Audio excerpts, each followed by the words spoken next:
the Pontcysyllte Aqueduct, bringing pleasure, awe and even fear to boat users and towpath users alike for well over 200 years.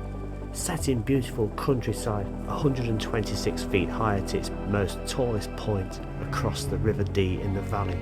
But what if the water was removed? What would it look like deep within the belly of the aqueduct when maintenance happens and inspections occur? I'm going to take you down and have a look inside this glorious feat of engineering.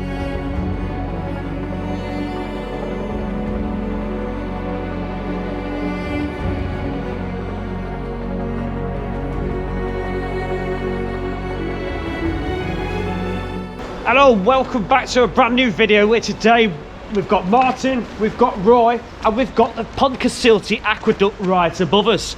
Construction started way back in 1795. Can't remember that, can we? You can. But it was opened 10 years later, 1805, designed by Thomas Telford, and there was 18 arches. There were 4 piers down in the river. That's the River Dee down there. But back in 2011, I was fortunate enough to take a narrowboat across this. It was quite a daunting experience. I walked across it the year before, and I always said I'd never take a boat across it.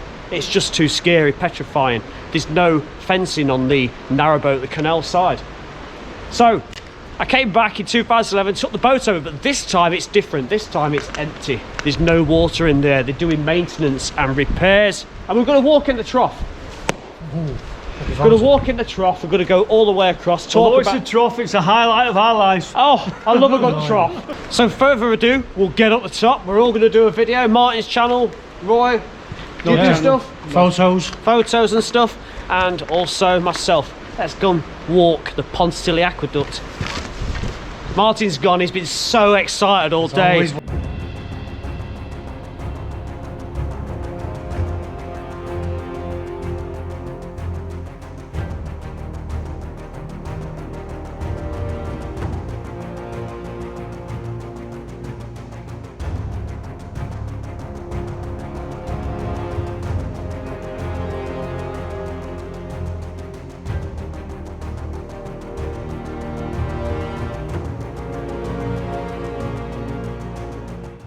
So what happens here, they put the stock planks in one by one, and I believe they get up to 6 men to sometimes stand on them to force them in. And they use a bit of an old school method.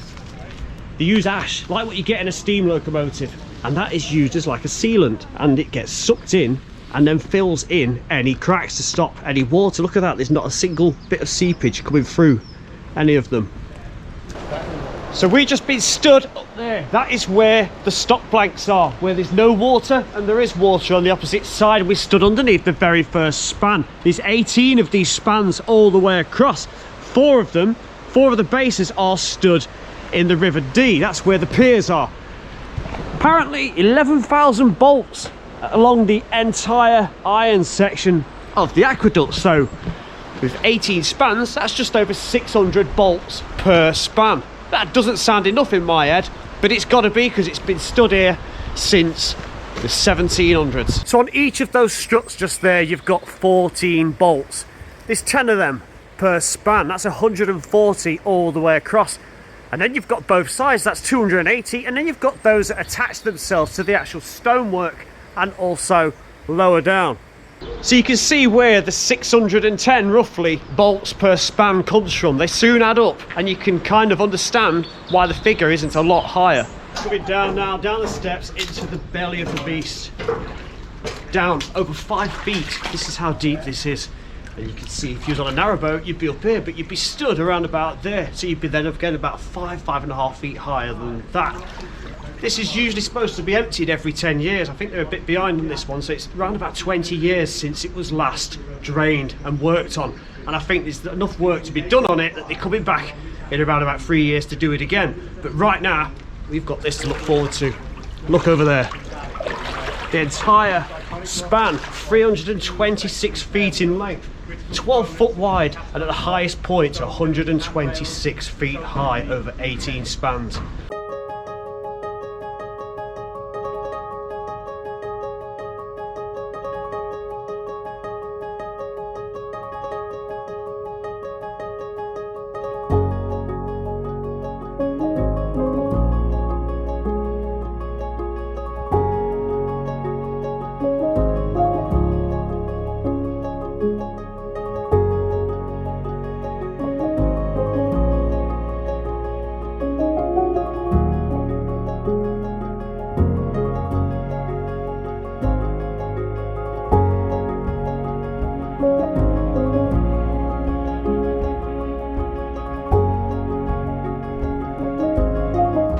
So what we've done, we've walked all the way through, and you might be thinking, well, we've not seen anything yet. But that's because we've come to the other end. You see that narrow boat up there? Look at that. How long has that boat been there waiting for this to refill so it could come across? I'm going to walk all the way back through now. And there's one thing that I'm going to show you halfway along is the plug hole. Down in the bottom where they used to drain the water out. It was pumped out this time and they got all the fish out safely. Before that, I'd like to add. But the plug hole is being worked on to make it operational again. So that is something to look out for halfway across. So leaving the stop planks before, walking down there.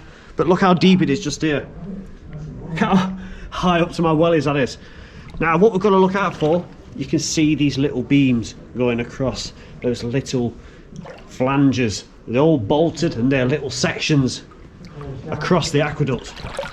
So there's the temporary gate and the barrier just there. You've got to think that barrier was put there for when the water was still in here to stop the boats going across when work began.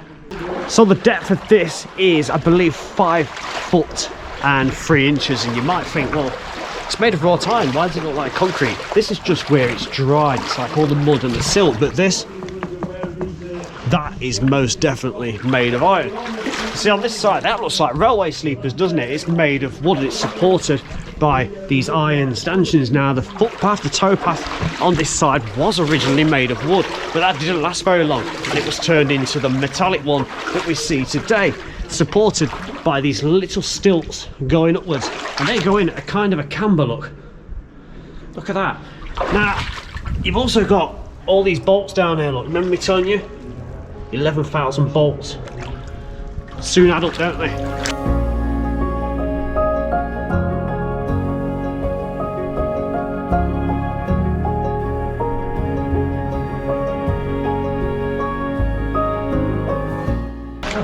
So we just talked about the towpath, but what I'm curious to know is what these are, and they go all the way along. And to help us answer that question, we're going to ask project manager Mark what these are for. Basically, these were part of the old design, because this originally, the towpath was actually wooden, so it was primarily designed for horses. So no human traffic used to go across, because obviously single-handedly horse going across, barge used to stay on the barge, and this is a strap that came down. It was all part of the wooden. So over the period of time, you know, when we've gone to different things, this is still all original, but it was wooden struts and wooden boarding all the way along there. Now, recently, if you look underneath, they've now put steel plates and everything, so it's part and part. These are now steel plates, we've expanded. Above that is then stone, and then we put tarmac. What we're looking to do is going back to the original and possibly putting something that would have been used, like a blue brick, and replacing the tarmac with something even better. You can see the railings on top and the towpath, and this is what most of you are used to walking on when you go across. And back in 2010, I came here and visited it, and I brought my daughter across it, and she was only really small, and walked across it. And when you see this side, there is absolutely no fencing, there is no railings, it's just this cast iron top. Curiously, it's got holes in there as if it was designed to put railings in, but it never happened. They just get you over there and you might be able to see them. Look at them. Look at that drop down. 126 feet. If you look at it, the holes are actually in there, and they just put them in there. There's no ever records that we can show that it was a handrail put on this side. Right.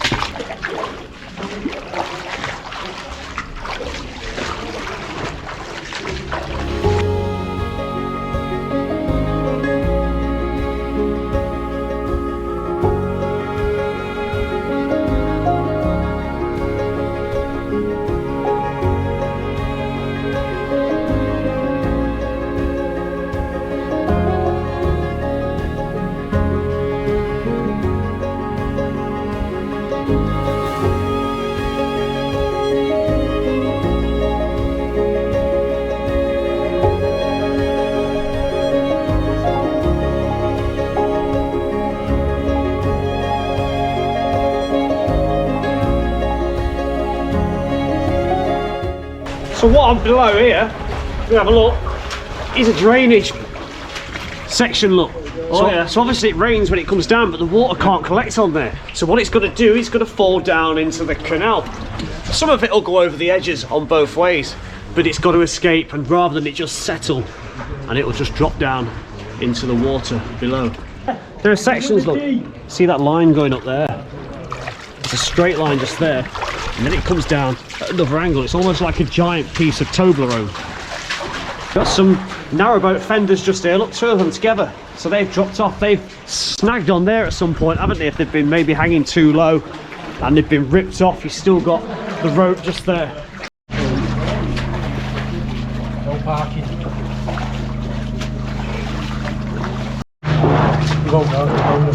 So there's water coming out of this, look, and it's because they're going to do some work around where the plug hole is. Look at it coming out.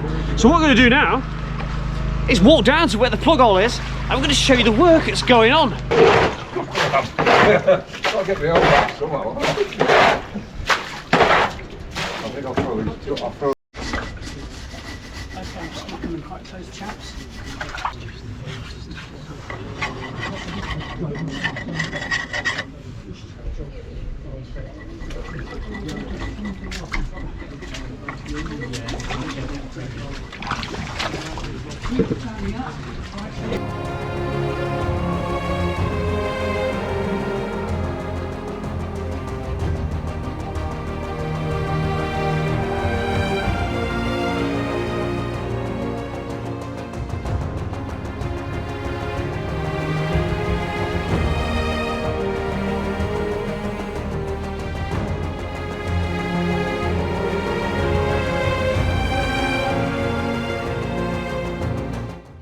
So we're way past the halfway point now, and we've crossed over where the River Dee is. You should have just seen that a moment ago. You can see we've still got water all around, but it is about to turn dry. Look at this, and we'll be able to see those bolts a heck of a lot clearer as we head off towards the Trevor Basin.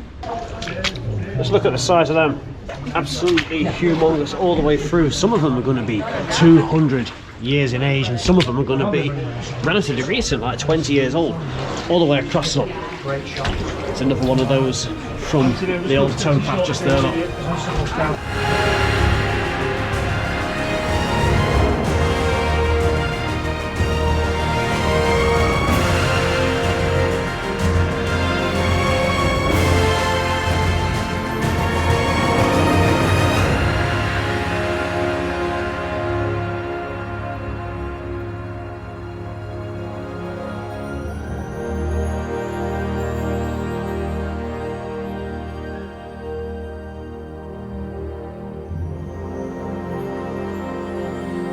Now momentarily I'm going to show you what it looks like. You get a better perspective of how deep that is. So there's the handrail. We're going across. The River Dee is just down there. But there's the trough. Look, now doesn't that look a hell of a lot higher? That looks more than 5 foot down, doesn't it? That is absolutely unbelievable. And this is what those drainage grills look like from above, look. So when it rains, pounds down. And the reason for this is because there's a lip, look. So the water, the rainwater cannot flow off. And to keep it away from the wood and the edge, it can just make its way down these little perforations just there.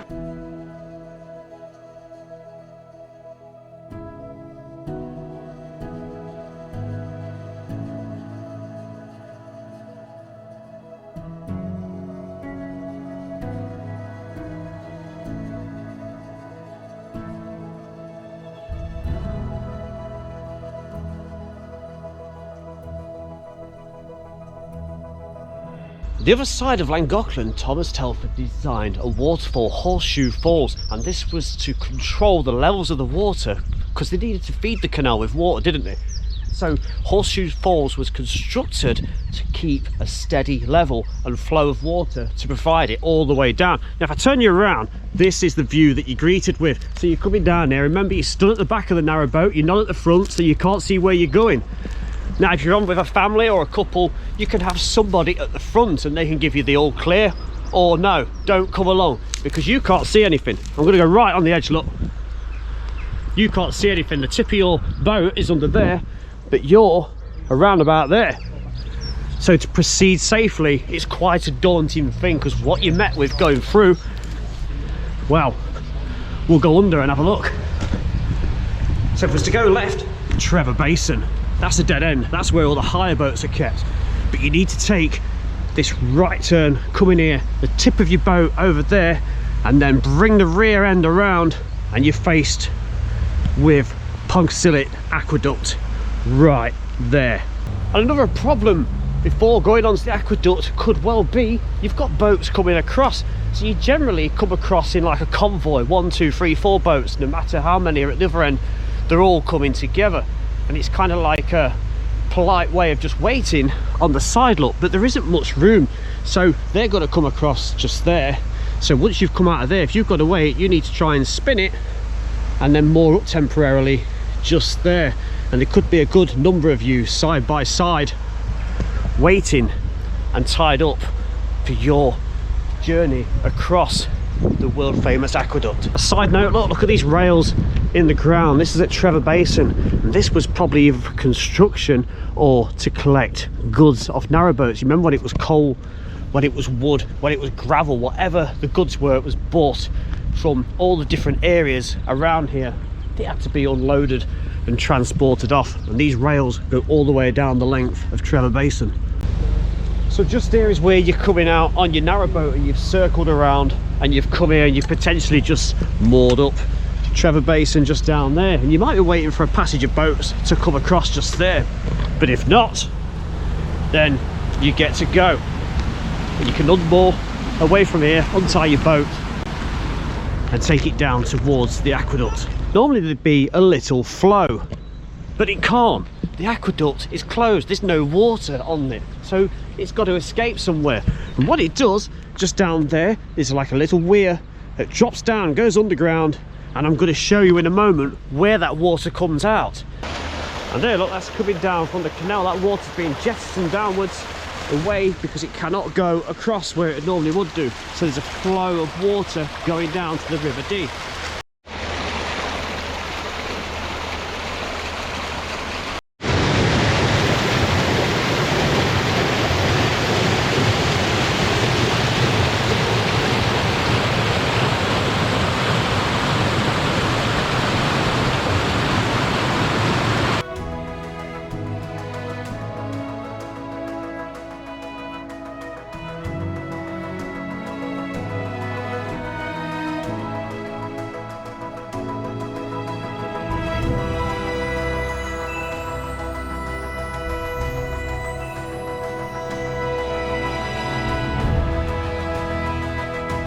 So that was it. What an extraordinary experience to be right the way up there, deep in the troughs, up on the towpath, flying it around with the drone and with these two as well. Martin, Roy, what do you think to that?